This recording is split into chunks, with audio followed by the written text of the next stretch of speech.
Kalau yang nggak ahli fikih itu ya gampang saja jawab semaunya. Tapi kalau saya sebagai orang yang nekuni fikih itu bingung. Saya sering ditanya orang juga. Gus, saya mau nyalon lurah, ya lurah atau bupati atau apa. Katanya nyuap itu haram, Gus. Setelah dipraktekkan nggak bayar, nggak bagi uang, ya nggak jadi betul.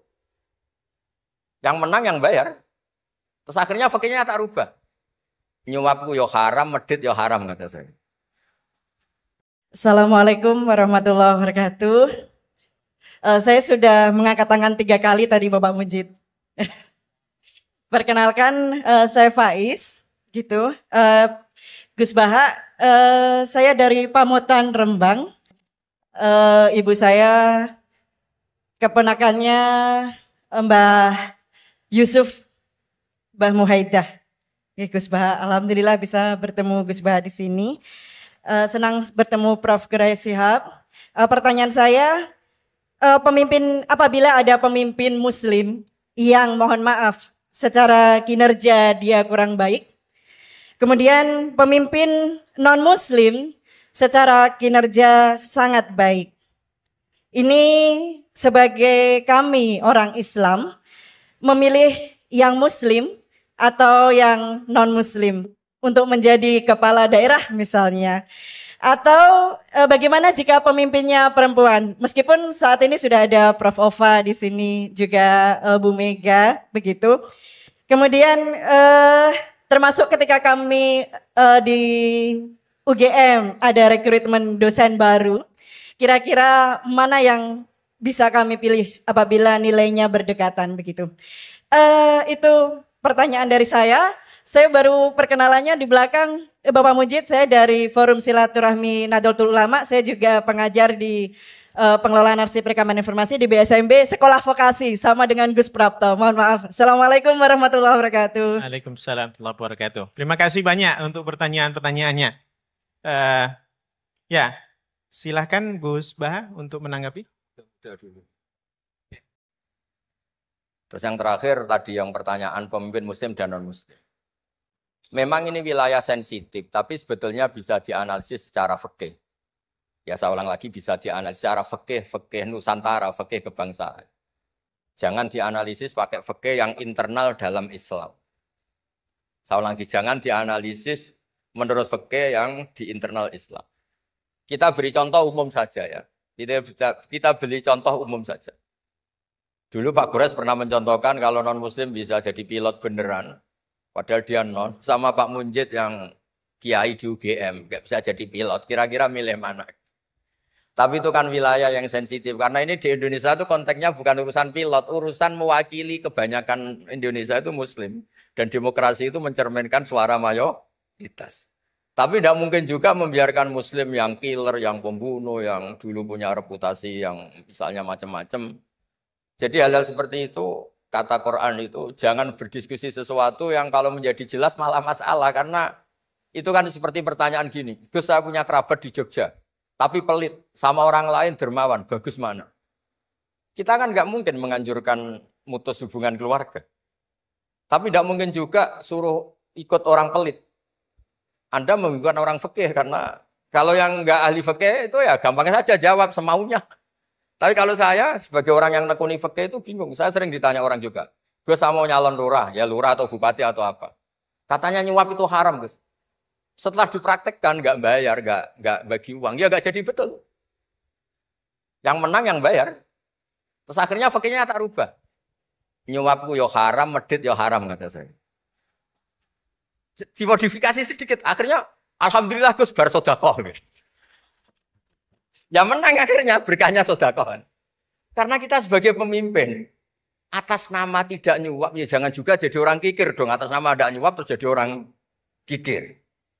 Repot kan?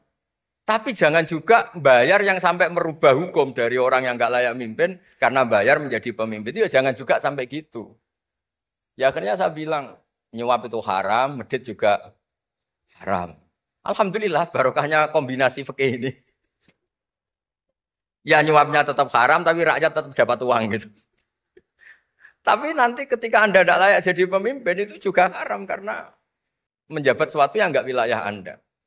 Jadi seni-seni ngelola Muslim, non-Muslim, dan Itu tidak bisa dipukul rata.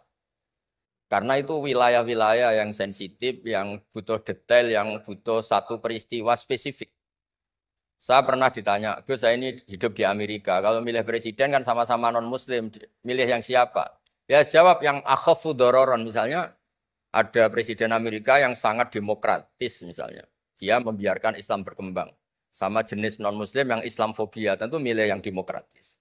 Ada yang dosanya itu membunuh, yang satu dosanya korupsi. Ya milih ya korupsi, karena membunuh itu lebih ekstrim dibanding korupsi misalnya. Itu ada di aturan fikih. Jika sama-sama pasti salah, milih yang akhafud dororen, yang madorotnya ada begitu apa? Besar. Coba kalau kita punya pemimpin yang hobinya itu bunuh. Sama yang hobinya rakus harta misalnya. Itu di fikih jelas dijelaskan, milih yang rakus harta kalau bandingannya itu. Karena pembunuhan itu lebih berat secara ukuran dosa. Tapi apapun itu ini bukan pembenaran pada kesalahan, bukan. Tapi memang ada aturannya. Apa kalau ada dua dororani, dua bahaya, urtukiba khafuma, kalau ada dua hal yang bahaya, dipilih yang paling apa? Ringan kalau dalam konteks ya tadi. Kalau kita membiarkan pemimpin yang enggak benar, dipimpin orang enggak benar. Tapi kalau memaksakan chaos misalnya. Ya milih yang enggak chaos. Itu kan ada aturannya di fikih. Karena Nabi menghindari al-harad. Al-harad itu chaos pembunuhan massal itu enggak boleh. Dan mayu addi ila dalik juga enggak boleh. Yang bisa potensi begitu juga enggak boleh. Jadi saya mohon di antara aturannya Quran itu latas alu anasya intu bedalakum tasukum. Kamu jangan diskusi sesuatu yang kalau diperjelas malah kamu yang malu. Saya biasanya mencontohkan hal-hal yang ringan kayak suami istri. Misalnya Anda tanya sama Pak Munjid, istrinya tanya, Mas, apa betul saya ini cinta pertama Anda? Bukan alternatif terakhir. Wah itu rata-rata orang nikah itu kan korban alternatif terakhir. Itu kalau ditanya sama-sama konangan itu aslinya itu.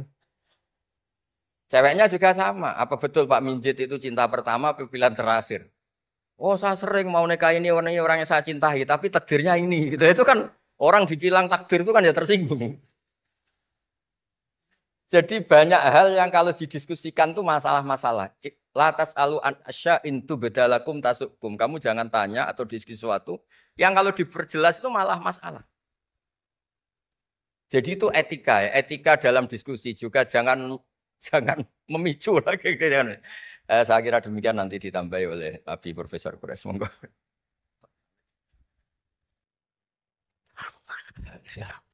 Baik, bismillahirrahmanirrahim. Beberapa pertanyaan saya akan gabung secara keseluruhan.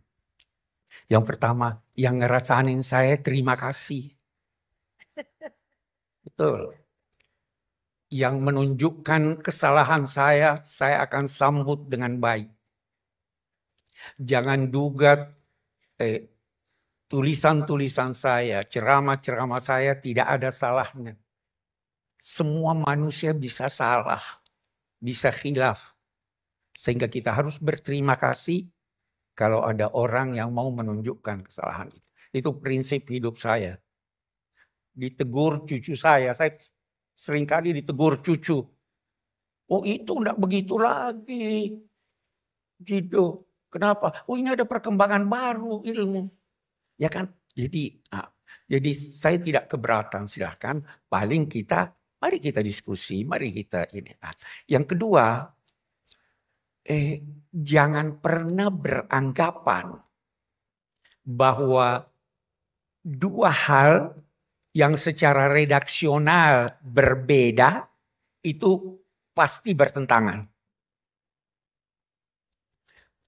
Di dalam ilmu logika ada syarat-syarat yang harus terpenuhi baru kita berkata bahwa itu bertentangan.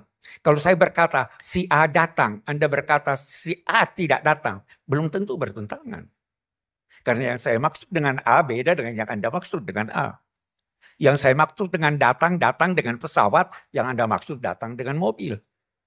Yang Anda maksud dengan A datang hari Senin itu, jadi tidak semudah itu kita berkata ini bertentangan. Itu prinsip dasar. Gajah, binatang berbelalai, benar ya? Binatang besar, benar. Binatang yang tunduk pada anak kecil, benar. Kebenaran bisa beragam. Itu satu. Nah, yang kedua yang saya ingin katakan bahwa agama Islam, saya bicara tentang agama Islam, tidak melarang Anda berbeda pendapat. Yang tidak melarang lahirnya kelompok-kelompok dalam masyarakat Islam. Yang dilarangnya pertengkaran antar kelompok. Wala takunu kalladzina tafarraqu wakhtalafu. Janganlah menjadi seperti orang-orang yang berfirqah-firqah, berkelompok-kelompok dan berselisih. Kalau berkelompok tidak berselisih, mari kita bekerja sama. Mari kita berlomba dalam kebaikan. Jadi aneka partai yang ada silahkan. Tapi itu sebabnya kita punya titik temu. Itu satu. Lebih jauh, tadi ada pertanyaan. Tidak bertemu. Apa tadi itu pertanyaannya? Ya. Bagaimana kalau non Muslim? Ibu. Buat saya jawabannya seperti ini saya tanyakan pada Anda. Seandainya Anda sakit. Ada 2 dokter. Satu Muslim baik, sholatnya sholat tahajud, puasa Senin Kemis, tapi baru lulus. Ada lagi dokter spesialis, non-Muslim. Keberagamaannya biasa-biasa saja. Pergi ke dokter mana Anda? Mau pergi haji, pilotnya baru lulus. Ada pilot yang sudah berpengalaman. Mau diantar dengan pesawat yang dipimpin oleh ini atau tidak? Pemimpin itu yang memberi kemaslahatan sebanyak mungkin. Siapapun dia. Saudara tahu, yang membimbing Nabi Muhammad hijrah itu non-Muslim. Ya, non-Muslim. Jadi kita tidak melihat ini agamanya apa, apalagi dalam masyarakat kita. Bahkan dalam masyarakat masa lampau, masa khulafa, itu sekian banyak non-Muslim yang diangkat sebagai pejabat. Karena dia memberikan kemaslahatan lebih banyak. Jadi jangan anggap non-Muslim itu tidak tulus. Saya sering berkata, jangan anggap hati nuraninya kapitalis itu lebih rendah daripada sosialis. Hati nurani itu dibentuk oleh pendidikan, oleh budaya. Jadi bisa saja, tidak ada masalah selama itu kemaslahatan. Oke. Panjang sih kalau kita mau cerita itu. Oke, sedikit lagi. Seorang yang kuat tapi tidak beragama dengan baik. Seorang yang lemah tapi agamanya baik. Siapa yang Anda angkat jadi pemimpin? Dijawab oleh ulama, yang lemah kelemahannya bisa merugikan umat Islam. Yang durhaka, kedurhakaannya untuk dirinya. Kekuatannya bisa menguntungkan oleh kepada umat Islam. Pilih yang kuat walaupun kurang beragama dia. Itu. Jadi lihat maslahat. Kita jangan terlalu lihat ini. Memang seorang katakanlah Kristen, Buddha, dia anggap ini lebih kuat, ini lebih baik, ini lebih wajar, silahkan dia pilih itu. Tapi Anda juga silahkan pilih apa yang Anda anggap. Itu satu. Yang ketiga ada mungkin sedikit lagi. Kita beda pendapat. Masing-masing menggunakan logika. Seringkali logika tidak bertemu. Apa yang bisa mempertemukan kita? Saya pernah baca tulisan seorang filosof India, Shankara. Dia katakan begini. Ketika kita menggunakan logika mencari Tuhan, kita bisa beda-beda. Tetapi ketika kita mencari Tuhan dengan hati, kita semua bersatu. Hati bisa mempersatukan kita, logika belum tentu. Logika tidak bisa menciptakan iman. Logika tidak menciptakan cinta. Yang menciptakan cinta dan iman hati. Mari dengan hati kita mencintai bangsa kita. Betapapun perbedaannya tidak akan timbul persisian. Selama cinta tanah air itu ada. Ketika itu mengalah akal kita. Udahlah, ini lebih maslahat. Ini lebih baik. Anda kira suami istri selalu, ini yang jomblo-jomblo, selalu sepakat? Bertengkar juga. Tapi cintanya menjadikan suami tunduk pada istri. Iya kan? Cintanya, jadi cinta itu perlu. Hati itu perlu.